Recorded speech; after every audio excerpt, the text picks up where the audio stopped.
क्या आप भी वेजिटेरियन हैं और आपके शरीर में हमेशा थकान बनी रहती है या आपको वीकनेस बनी रहती है और हाथों और पैरों में बर्निंग या सुन्नपन महसूस होता है, तो ये प्रॉब्लम स्ट्रेस की नहीं, विटामिन B12 की कमी के लक्षण है। B12 की कमी के लक्षण बहुत देर से आते हैं, इसीलिए लोग इसे इग्नोर कर देते हैं। मैं मनोज और आज के इस वीडियो में साइंस के साथ विटामिन B12 को समझने वाले हैं कि विटामिन B12 बॉडी में काम कैसे करता है, इसकी डेफिशिएंसी से क्या सिम्टम आते हैं और डेफिशिएंसी को पूरा कैसे किया जा सकता है। विटामिन B12 जिसे कोबलामिन भी कहते हैं, यह एक वाटर सॉल्युबल विटामिन होता है जो कि meat, egg, fish and milk product में पाया जाता है।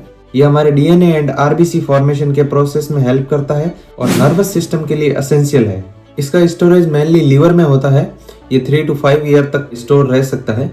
अब बात करेंगे इसका एब्जॉर्प्शन कहाँ होता है। जब हम फूड के साथ विटामिन B12 लेते हैं तो ये स्टोमक में जाके इंटेंसिक फैक्टर से बाइंड होके एक कॉम्प्लेक्स का निर्माण करता है और वो कॉम्प्लेक्स इंटेस्टाइन के लास्ट पार्ट इलियम में जाके एब्जॉर्ब होता है। अब बात करेंगे कॉज ऑफ डेफिशिएंसी, यानी कि इसकी डेफिशिएंसी क्यों होती है, क्या कारण होते हैं इसके पीछे। फर्स्ट है वेजिटेरियन डाइट जिसमें मिल्क प्रोडक्ट रेस्ट्रिक्टेड हो, यानी कि जो लोग मिल्क कम खाते हैं या मिल्क प्रोडक्ट कम खाते हैं उनमें यह कमी अक्सर देखी जाती है। और सेकंड आता है long term use of the antacid and pantoprazole and omeprazole and metformin, जो कि एक डायबिटीज की दवाई है। इन दवाइयों को रेगुलर यूज करने से इसका एब्जॉर्प्शन रुक जाता है। थर्ड आता है गैस्ट्रिक सर्जरी। फोर्थ आता है पर्नीशियस एनीमिया जिसमें इंट्रिंसिक फैक्टर की कमी हो जाती है, यानी कि जिससे वो बाइंड होके जा रहा था उसकी कमी आ गई तो फिर उसका एब्जॉर्प्शन रुक जाता है। लास्ट आता है एज, यानी कि 50 अबव होने के बाद में इसका एब्जॉर्प्शन नेचुरली कम हो जाता है। अब आते हैं सिम्टम्स पे। हालांकि ये सिम्टम्स बहुत स्लो डेवलप होते हैं, इसीलिए लोग इसे इग्नोर कर देते हैं, लेकिन आपको इसको बिल्कुल भी इग्नोर नहीं करना चाहिए। ये बहुत ही एसेंशियल एलिमेंट है। फर्स्ट बात करेंगे weakness, fatigue and low energy, यानी कि पूरा थकावट लगेगा, लिथार्जीपन लगेगा एंड पूरा एनर्जी लो रहेगा आपका। सेकंड आएगा tingling and burning in the feet and hand, हाथों और पैरों में सुई चुभने जैसा या फिर सुन्नपन जैसा या बर्निंग यानी कि जलन जैसा आपको लगेगा।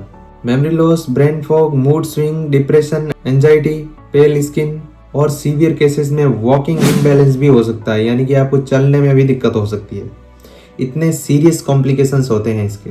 अब बात करते हैं लैब टेस्ट के बारे में। लैब टेस्ट यानी कि सीरम विटामिन B12 जिसका रेंज 300 से 900 के बीच में होना चाहिए, और एक है होमोसिस्टिन टेस्ट जो अगर हाई आ रहा है इसका मतलब आपको फोलेट, B6 एंड B12 तीनों की कमी है। अब बात करते हैं ट्रीटमेंट में। यूजुअली डॉक्टर क्या ट्रीटमेंट देते हैं। अगर उसको सीवियर डेफिशिएंसी है तो इंजेक्टेबल फॉर्म में इसको दिया जाता है, और अगर लो रेंज में है और सिम्टम्स नहीं आ रहे हैं तो उसको सबलिंगुअली यानी कि टंग के नीचे रख के एक टैबलेट आता है उसको दिया जाता है, वो भी बहुत इफेक्टिव होती है। और इसकी सबसे बेस्ट फॉर्म होती है मिथाइल कोबलामिन जो कि इजीली एब्जॉर्ब हो जाता है और बेटर एब्जॉर्प्शन होता है उसका। अब बात करेंगे नेचुरल डाइट से कैसे इंप्रूव कर सकते हैं। तो डाइट यानी कि नॉन वेजिटेरियन है उसमें तो आप कुछ भी खा लो आपका इंप्रूव हो ही जाएगा, लेकिन बात करते हैं वेजिटेरियन डाइट में। वेजिटेरियन डाइट में आपको मिल्क प्रोडक्ट। अब आते हैं प्रिवेंशन, यानी कि ऐसा क्या करें जिससे इसकी कमी हो ही ना। तो आपको गट हेल्थ का ध्यान रखना है, अवॉइड एल्कोहल, आपको एल्कोहल नहीं लेना है और रेगुलरली ब्लड चेकअप कराना है। और इसके साथ में फोलेट एंड B6 का भी ख्याल रखना है क्योंकि ये तीनों मिलकर काम करते हैं। तो दोस्तों विटामिन B12 एक छोटा सा मॉलिक्यूल है, बट इसके बिना बॉडी का इंजन ठप हो सकता है या बंद हो सकता है। अगर आपको भी अनएक्सप्लेन्ड फटीग या वीकनेस या फिर टिंगलिंग लग रहा है तो आप एक बार जरूर अपना विटामिन B12 चेक करवाएं। मैं मनोज और आप देख रहे हैं लाइफ केयर टॉक। मिलते हैं नेक्स्ट वीडियो में साइंस को सिंपल बनाते हुए।